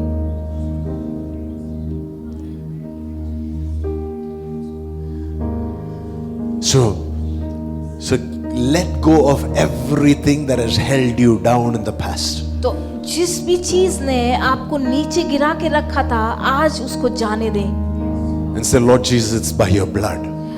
और यीशु मसीह के लहू से मैं साफ हूँ। Tell the Lord Jesus, it's by your blood. और कहिए कि यीशु आपके लहू से, This is not my good works, but it is by your blood. कहिए कि प्रभु ये मेरे अच्छे काम नहीं पर आपका लहू, It's not because I have done something, it is because you have died for me. और ये आप कहिए कि ये मेरी वजह से नहीं बल्कि आपने जो मेरे लिए किया। And if you believe that this Jesus, he died for you, और अगर आप विश्वास करते कि ये यीशु जो आपके लिए मारा गया, if you believe that this Jesus, he spilt his blood on the cross for your sins, और क्या आप अगर विश्वास करते कि यीशु ने जो आपके लिए लहू बहाया, then when you put your faith in him, your sins are washed. और जब आप उस पर विश्वास करते तो आपके पाप साफ हुए, And when you put your faith in him, you get a new and a life-giving way. और जब आप उस पर विश्वास रखते हैं तो आपको नया जीवन और नया मार्ग मिलता है। When you put your faith in him, you receive a governance, a rulership even in the house of God. और जब आप उस पर विश्वास करते हैं तो आपको अधिकारता मिलती है उसके भवन पे। So let's thank the Lord for the bread and the wine. और धन्यवाद करते हैं प्रभु को इस प्रभु भोज के लिए।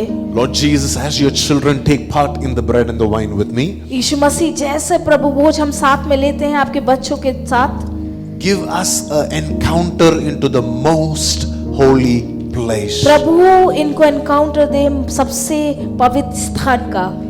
We hold firmly to the hope that we affirm. और प्रभु आपकी आशा में हम दृढ़ता से थामे रखते हैं, And we believe and we believe and we believe that we shall not be denied. और प्रभु हम विश्वास करते कि हम छोड़े नहीं जाएंगे, But we will experience and enjoy the beauty of your holiness. और प्रभु हम अनुभव करेंगे सुंदरता आपकी पवित्रता का। So we bless every person that is taking part of the communion with me. प्रभु हम आशीषित करते हैं हर एक जन जो मेरे साथ ये प्रभु भोज ले रहा है। I speak healing upon them as they take part of this.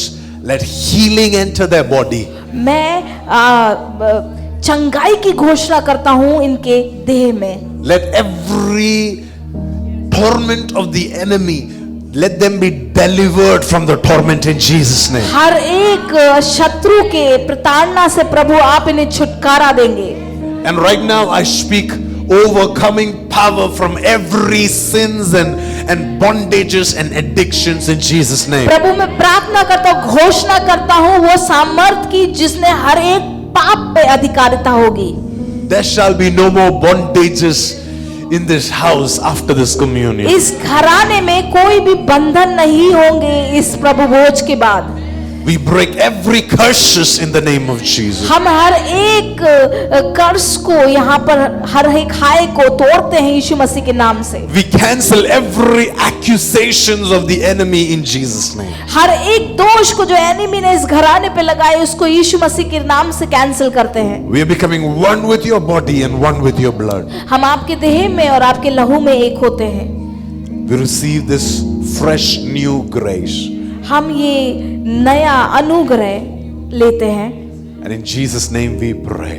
यीशु के नाम से हम प्रार्थना करते हैं। Let's take part of the bread and the wine together.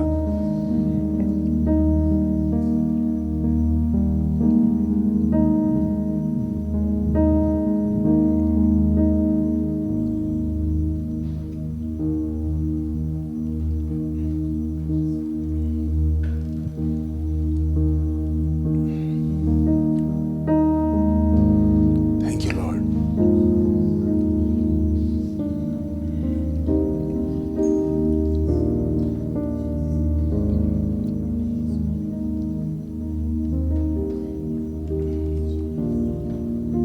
Thank you, Jesus. धन्यवाद करते हैं यीशु।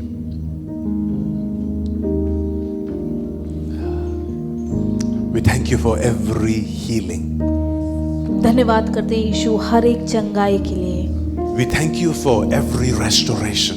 हम धन्यवाद करते हैं हर एक को फिर से सही करने के लिए। We thank you, Lord, for every person in this place that is going to hold tightly from today onwards. धन्यवाद करते हैं हर एक जन का जो दृढ़ता से थामे रखेंगे।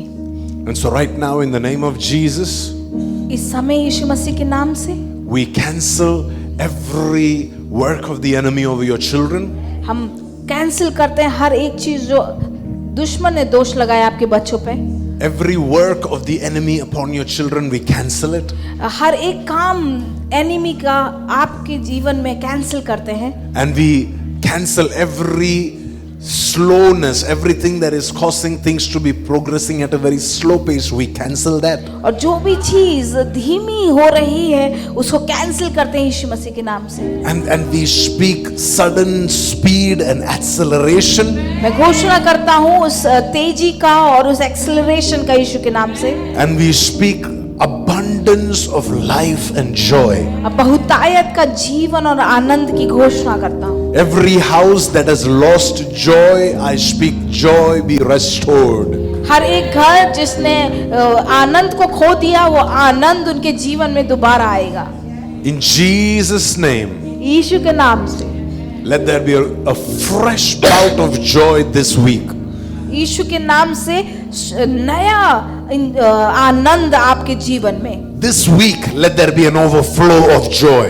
और इस सप्ताह बहुतायत आनंद का। This week, let there be a abundance of joy. और इस सुबह बहुतायत का आनंद। And in Jesus' mighty name we pray. यीशु मसीह के प्यारे नाम से। And everybody said an amen. और सब कहें आमेन।